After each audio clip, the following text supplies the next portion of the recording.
ओम शांति। अगला जो आज का हमारा चैप्टर है, जिसमें हमें हमारे घर की पहचान दी जाएगी। परमात्मा को त्रिलोकीनाथ कहते हैं। त्रिलोकीनाथ अर्थात तीनों लोकों के स्वामी। वैसे अगर देखा जाए भक्ति मार्ग में, अगर हम सभी पूछते थे कि तीन लोक कौन कौन से हैं, तो पुनः लोग सभी यही कहते थे, एक भूलोक, एक पाताल लोक और एक आकाश लोक। अब ये तो तीनों ही लोक एक लोक में आ गए, इसको तो तीन लोक नहीं कहेंगे। तो वास्तव में जो तीन लोक हैं वो कौन कौन से हैं? परमात्मा को त्रिलोकीनाथ जब हम सभी कहते हैं तो वो तीनों लोकों के स्वामी हैं, इसलिए उन्हें हम सभी त्रिलोकीनाथ कहते हैं। सबसे ऊपर जो आप देख रहे हैं ये ब्रह्मलोक है, जहां पे वो परमात्मा शिव और हम सभी आत्माएं रहते हैं, जिसे ब्रह्मलोक, ब्रह्मांड, परमधाम, शांतिधाम, मुक्तिधाम आदि आदि नामों से जाना जाता है। उसके नीचे जो आप देख रहे हैं ये सूक्ष्म लोक है, जहां पे तीन देवता निवास करते हैं, श्री ब्रह्मा, श्री विष्णु और श्री महेश। इसे सूक्ष्म लोक फरिश्तों की दुनिया कहते हैं। इनकी जो काया है वो एक प्रकाश की काया है, क्योंकि यहाँ पर प्रकृति के 5 तत्व नहीं होते हैं, इसलिए यहाँ पर हड्डी मांस का कोई शरीर नहीं होता है, इसलिए इसे सूक्ष्म लोक कहते हैं। उसके बाद जो आप देख रहे हैं नीचे, इसको मनुष्य लोक कहते हैं, भूलोक कहते हैं, आकाश अर्थात ये जो साकार दुनिया है, जहाँ पे हम सभी आत्माएं उस ब्रह्म लोक से आकर इस मनुष्य लोक में अपना पार्ट प्ले करने के लिए आते हैं। आप सभी जानते हैं पत्र कितना भी सुंदर लिखा हो, कितना भी सुंदर लिखा हो, लेकिन पत्र पर अगर पता ठीक नहीं तो वो ठिकाने पर नहीं पहुंचेगा। ऐसे कितनी भी भक्ति पूजा पाठ हम सभी कर लें, लेकिन जब तक हमें अपने घर का क्लियर पता नहीं तो हम भी वहां पर नहीं पहुंचेंगे। आप सभी जानते हैं कि जिस प्रकार से आज वर्तमान समय संसार का हर एक व्यक्ति उस परमात्मा की खोज में लगा हुआ है। देखा जाए तो लोग दुनिया में कहते हैं कि भगवान 4 धाम में हैं, यहाँ जाते वहाँ जाते हैं, लेकिन वास्तव में देखा जाए तो भगवान जो उनका घर है, जिसे हम सभी लोग कहते हैं परम धाम। आप सभी जानते हैं धरती एक स्टेज है, आकाश व्हाइट हाउस है, सूरज चांद तारे लाइट हैं, पेड़ पौधे जानवर नदियाँ, ये सब इसकी डेकोरेशन है। हम सब एक्टर हैं जो इस सृष्टि रूपी रंग मंच पर अपना पार्ट प्ले करने के लिए आए हैं। हम सभी आत्माएं उस ब्रह्म लोक से इस मनुष्य लोक में किस लिए आए हैं? आप सभी बताएंगे हम सब लोग इस संसार में किस लिए आए हैं? क्या जवाब देंगे सभी? तो पुनः सभी यही कहते हैं कि हम इस संसार में कर्म करने के लिए आए हैं, लेकिन वास्तव में हम इस संसार में सिर्फ कर्म करने के लिए नहीं आए हैं, हम सभी श्रेष्ठ कर्म करने के लिए आए हैं। इसलिए कहते हैं ना, आप सभी जानते हैं कि संसार एक सपना है, वो परमात्मा ही अपना है। जिस प्रकार से आंखें बंद हैं, हम देखते हैं गाड़ी है, बंगला है, धन है, दौलत है, रूप है और शोहरत है। आंख खुली तो कुछ नहीं, वही सब कुछ रियलिटी सामने आ जाती, वही घर है, वही मकान है, वही दुकान है, वही सारा परिवार है। उसी प्रकार से हमारी आंखें खुली हुई हैं, हम सभी देख रहे हैं। क्या देख रहे हैं? परिवार है, धन है, संपत्ति है, सर्विस है, बिजनेस है, खेती है, ये है, वो है। आंख बंद हुई तो कुछ नहीं, बस अंतर इतना है कि वो बंद आंख का सपना है, ये खुली आंख का सपना है। वो जब खुलती है सब टूट जाता है, ये जब बंद होती है सब छूट जाता है। इसलिए कहते संसार एक सपना है, वो परमात्मा ही अपना है। इस सृष्टि रूपी रंग मंच पर हम सभी आत्माएं अपना अपना पार्ट प्ले करने के लिए आए हैं। संसार में जितनी भी मनुष्य आत्मा हैं सब एक्टर हैं और परमात्मा डायरेक्टर है। लेकिन होता क्या है, हम कई बार एक्टर की जगह डायरेक्टर बनने की कोशिश करते हैं, एक दूसरे को डायरेक्शन देते हैं, तुम ऐसा क्यों करते हो, वो वैसा क्यों करता है, इसको ऐसा नहीं करना चाहिए। तो जब एक्टर की जगह हम डायरेक्टर बनते हैं तो ये फिल्म फ्लॉप हो जाती है। इसलिए हम सब एक्टर हैं, परमात्मा डायरेक्टर है। हमें जो पार्ट मिला हुआ है उसे अच्छे ढंग से हमें प्ले करना है। इसलिए हम लोग कहते हैं ना, नाटक। नाटक माना कि ना अटक, मन इसमें अटको नहीं कि कौन क्या कर रहा है, इसने ऐसा क्यों किया, उसने वैसा क्यों किया। शिक्षा देके हमें साक्षी हो जाना है। ये बात जब हमारी बुद्धि में रहती तो हम लोग नाराज नहीं होते एक दूसरे से, और नाराज वो होते हैं जो इस राज को नहीं जानते हैं। तो परमात्मा ने हमें सारा राज बताया कि बच्चे, संसार एक नाटक है जहां पर हम सभी आत्माएं अपना अपना पार्ट प्ले करने के लिए आए। ये बात जब हमारी बुद्धि में रहती है तो इस संसार में रहते हुए हम बहुत अच्छी तरीके से अपने पार्ट को प्ले कर सकते हैं। और साथ ही साथ एक बात और हमें बुद्धि में याद रखनी है, हम सभी अगर आज वर्तमान समय किसी से भी पूछते कि हम कहाँ से आए हैं, तो लोग पुनः यही कहते कि हम ऊपर से आए हैं और ऊपर जाना है। ऊपर से आए हैं और ऊपर जाना है, इसका मतलब क्या होता है? तो जिस प्रकार से अगर हम बाहर कहीं घूमने के लिए जाते हैं, बॉम्बे हम घूमने के लिए गए, वहाँ पर अगर कोई हमसे पूछता है कि आप कहाँ से आए हैं, तो हम कहेंगे यूपी से आए हैं। तो खाली यूपी कहने से तो वो हम तक नहीं पहुँचेगा ना, हमें उसको अपना क्लियर एड्रेस देना होगा ना कि यूपी में हम किस जगह से आए हैं। तो उसी प्रकार से आज अगर हम किसी से पूछते हैं कि भगवान कहाँ है और हम सब कहाँ से आए, तो लोग पुनः ये कहते हैं कि हम ऊपर से आए हैं और हमें ऊपर जाना है। ये कोई क्लियर एड्रेस तो नहीं हुआ ना, हम वहाँ तक तो नहीं पहुँच पाएंगे। इसलिए परमात्मा हम बच्चों को यही कहता है कि बच्चे, तुम जिस घर से आए उस घर का नाम है परम धाम। लेकिन हुआ क्या, जिस प्रकार से लोगों ने क्या कह दिया कि ब्रह्म ही ईश्वर है, लेकिन वास्तव में अगर देखा जाए तो ब्रह्म ईश्वर नहीं है, ब्रह्म में ईश्वर है। जिस प्रकार से एक कमरा है, तो कमरे में अगर एसी है तो हम क्या कहेंगे, कमरा एसी है या कमरे में एसी है। जैसे एक गाड़ी जा रही है, तो जब वो गाड़ी रास्ते से जा रही होती है तो हम कहते हैं एयर कंडीशन गाड़ी जा रही है। तो गाड़ी एयर कंडीशन है या गाड़ी में एयर कंडीशन है? कमरा एसी है या कमरे में एसी है? राइट? तो अब आप ये बताइए कि कमरा एसी है, कमरे में एसी है, तो क्या जवाब देंगे? कमरे में एसी है। गाड़ी एयर कंडीशन नहीं है, गाड़ी में एयर कंडीशन है। उसी प्रकार से जो परमात्मा है, प्रेम का सागर है, आनंद का सागर है, सुख का सागर है, तो जो परमात्मा आनंद प्रेम और जो सुख का सागर है, वो उस परमधाम, उस ब्रह्मांड, उस ब्रह्मलोक में रहता है। तो जब वो उस ब्रह्मलोक में, उस ब्रह्मांड में रहता है, तो उसके उस गुणों और शक्तियों का प्रभाव पूरे ब्रह्मांड में होता है।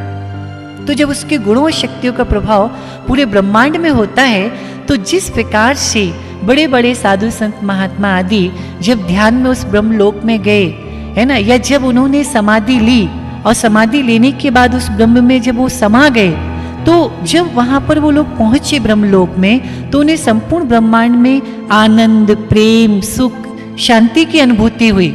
और जब उन्हें उस चीज की अनुभूति हुई तो वो पूरे में घूमते रहे। तो ब्रह्मांड तो बहुत बड़ा है, तो जब वो पूरे में घूमते रहे तो परमात्मा का तो छोर वो पा नहीं पाए, क्योंकि भगवान ने कहा है कि जब मैं इस सृष्टि पर आता हूँ तो स्वयं आकर मैं अपना परिचय देता हूँ। तो संपूर्ण ब्रह्मांड में घूमने के बाद उनको ईश्वर की प्राप्ति तो नहीं हुई, और वो आनंद, प्रेम और सुख की अनुभूति जब उन्हें होती रही तो उन्होंने क्या कह दिया, ब्रह्म ही ईश्वर है। लेकिन ब्रह्म ईश्वर नहीं है, ब्रह्म में ईश्वर है। जैसे एग्जाम्पल दिया ना, कमरा एसी नहीं, कमरे में एसी है, तो उसका प्रभाव पूरे कमरे में है ना। ऐसे ब्रह्म ईश्वर नहीं है, ब्रह्म में ईश्वर है। राइट? तो इस चीज से स्पष्ट हो जाता है कि परमात्मा उस ब्रह्मांड में रहता है जो संपूर्ण सृष्टि का मालिक है। इसलिए परमात्मा को त्रिलोकीनाथ कहा जाता है। और साथ साथ में आज अगर वर्तमान समय देखें तो इस संसार में 3 प्रकार के लोग होते हैं।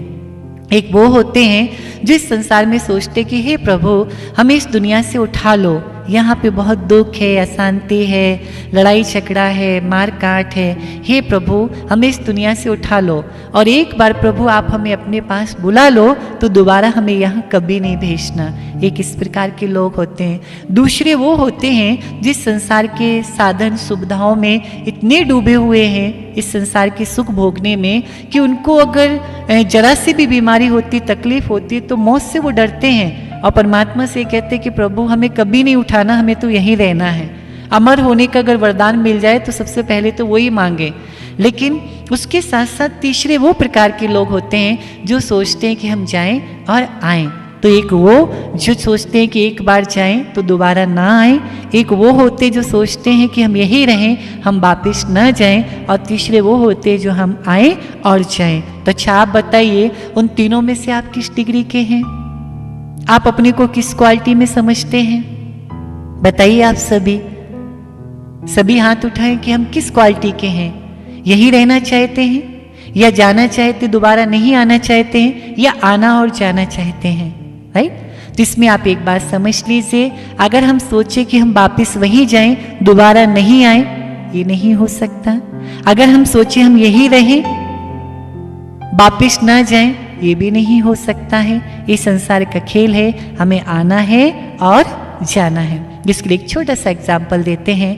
एक 3 माले की बिल्डिंग थी, वहां पर एक बच्चा अपने पिता के साथ खड़ा हुआ था, और वहां पर जब वो नीचे देखता है कि बहुत सारे बच्चे वहां पर एक प्लेग्राउंड में खेल रहे हैं, तो वो बच्चा अपने पिता से कहता है कि पिताजी मुझे भी खेलने के लिए जाना है। पिता उसका उस बच्चे को कहता है कि बेटा तुम वहां खेलने के लिए मत जाओ, तुम अगर खेलने के लिए जाओगे तो तुम्हारी हार भी होगी, जीत भी होगी, है ना, तुम्हें दुख भी मिलेगा, और बहुत सारे बच्चे जब इकट्ठे होंगे, साथ में खेलोगे, गिर गए तो चोट लगेगी तो दुख होगा। लेकिन वो बच्चा नहीं मानता है, कहता नहीं मैं तो जाऊंगा। तो बच्चा ऊपर से आता है, नीचे प्लेग्राउंड में खेलता है। शुरू में तो उसे बड़ा अच्छा लगता है, लेकिन जैसे जैसे और बच्चे आते जाते हैं, साथ में काफ़ी भीड़ भाड़ हो जाती है, बच्चे को खेलते खेलते उस गिर जाता है और चोट लग जाती है। अब वो रोने लगता है, फिर पिताजी को बुलाता है कि पापा पापा। तो जब उसके पापा आते हैं और उसको कहते हैं कि बेटा तुम्हें मैंने कहा था ना कि मत जाओ, लेकिन तुम नहीं माने ना। तो बेटा कहता है अपने पापा से कि नहीं नहीं, आपने बिल्कुल सही कहा था, अब मैं दोबारा यहाँ पे नहीं आऊँगा। ये लोग बहुत गंदे हैं, ये लोग बेईमानी करते हैं, ये लोग किसी को कुछ समझते नहीं हैं, है ना, मैं अब दोबारा नहीं आऊँगा। ऐसे पापा से प्रॉमिस करके चला जाता है वापस। जब ऊपर जाता है, दूसरा दिन होता है, फिर बहुत सारे बच्चे उस प्लेग्राउंड में खेलने के लिए आते हैं। फिर वो ऊपर से देखता है। तो अब आप ही बताइए कि वो बच्चा आएगा या नहीं आएगा? क्या जवाब देंगे? आएगा या नहीं आएगा? बताइए, आएगा ना? इससे स्पष्ट होता है कि बच्चे का मन मानने वाला नहीं है। ऐसे हम भगवान के घर में रहते हैं, हम यही कह के जाते कि दोबारा हम इस संसार में नहीं आएंगे, यहाँ बहुत दुख है, बहुत अशांति है, ऐसे कह के हम जाते हैं। लेकिन फिर जब संसार का खेल शुरू होता है तो फिर हमारा दिल होता है कि हम फिर जाएं। तो हमें आना है और जाना है, लेकिन जिस सांस से आए थे उसी सांस से हमें जाना है। ये चीज हमें अपनी बुद्धि में याद रखनी है। तो परमात्मा हम बच्चों को यही कहता है कि बच्चे इस संसार में रहते हुए अच्छे ढंग से अपना पार्ट प्ले करना है, क्योंकि जो संसार का ये ड्रामा है ना, इस नाटक में हर एक आत्मा यूनिक है। जैसे हम आपसे पूछते हैं आज संसार में कितने अजूबे हैं, कितने अजूबे इस संसार में, तो क्या जवाब देंगे? कितने अजूबे हैं? 7 अजूबे हैं, 8 अजूबे हैं, कितने अजूबे हैं? तो जिस प्रकार से कहते हैं आगरा का ताजमहल है, दिल्ली की कुतुब मीनार है, चीन की दीवार है, जो चीज एक है दूसरी नहीं है उसको अजूबा कहते हैं ना। तो अच्छा आप एक चीज बताइए कि संसार में आज 700-800 करोड़ लोग हैं, राइट? तो 700-800 करोड़ लोग जो इस संसार में हैं उसमें से हम भी एक हैं, बरोबर है ना? तो हम आपसे पूछते हैं कि जो संसार में इतने 700-800 करोड़ हैं, आप जैसा दूसरा कोई होगा इस संसार में? आप जैसा फीचर, आप जैसा फ्यूचर, आपके जैसा वॉइस, आपकी जैसी नेचर किसी दूसरे की होगी? नहीं हो सकती ना। तो आप जैसा जब इस संसार में दूसरा कोई नहीं, तो आप अपने आप में क्या हो गए? एक अजूबा हो गए ना, एक इम्पोर्टेंट हो गए ना। तो इस सृष्टि पर हर एक आत्मा की अपनी वैल्यू है। हम लोग भोजन बनाते हैं, 80 रुपीज़ किलो अगर हम उसमें ऑयल डालते हैं तो 8 रुपये केजी सॉल्ट भी तो डालते हैं ना। अब ये तो नहीं है कि 80 रुपये किलो वाला हमने उसमें तेल डाल दिया तो 8 रुपये किलो वाला नमक क्यों डालें, ऐसा तो नहीं है ना। तेल का अपना महत्व है, नमक का अपना महत्व है। पेचकस का काम पेचकस करेगा, प्लास का काम प्लास करेगा। उसी प्रकार से इस संसार में हर एक आत्मा की वैल्यू है। सभी संसार की मनुष्य आत्माएं बहुत विशेष हैं, इसलिए परमात्मा जब हम सभी आत्माओं को देखता है तो हर एक आत्मा की विशेषता देखता है। तो इस संसार में रहते हुए इस बात को जब हम बुद्धि में रखेंगे तो हमारे जीवन बहुत ऊंचा और श्रेष्ठ बन जाएगा।